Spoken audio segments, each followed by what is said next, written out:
جربي معايا الوصفة دي وبجد هتحبها جدا. دي فراخ على الطريقة الهندية، عبارة عن شوية كيلو من صدور البانيه. هنعمل لها تتبيلة لذيذة جدا.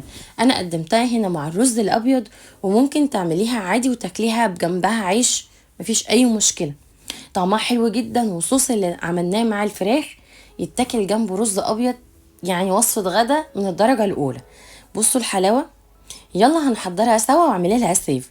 بص يا ست الكل، انا جبت كيلو من البانيه، ابتديت ان انا اقسم الصدر نصين. نزلت عليه فصين من الثوم مفروم ناعم، وكوبايه من الزبادي. بهاراتك بقى ملح وفلفل اسود وبابريكا ورشه من الجنزبيل ومعلقه صغيره من بهارات التندوري. وسيبي بقى التتبيله في الجنب كده وقت شويه حلو. ووك على نار عالية معلقة كبيرة من الزبدة والزيت. هبتدي بقى اشوح الفراخ من كل الاتجاهات، وبعد ما بتاخد التشويحة التمام برفعها من الوok خالص. وفي نفس الوok مع كل البهاريز اللي نزلت هحط معلقة كبيرة من الزبدة ومعلقة من الزيت.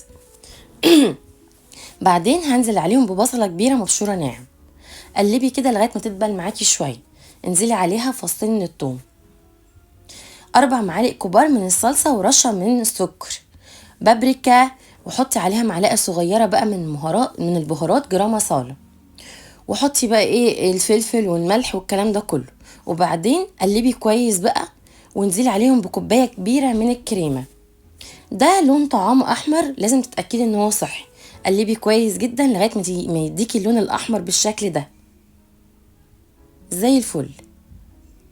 هنا بقى الفراخ بكل البهاريز اللي فيها والسوائل، انزلي على الخلطة اللي عملناها وسيبيها بقى على الوك تاخد وتدي مع بعض كده وتستوي كمان.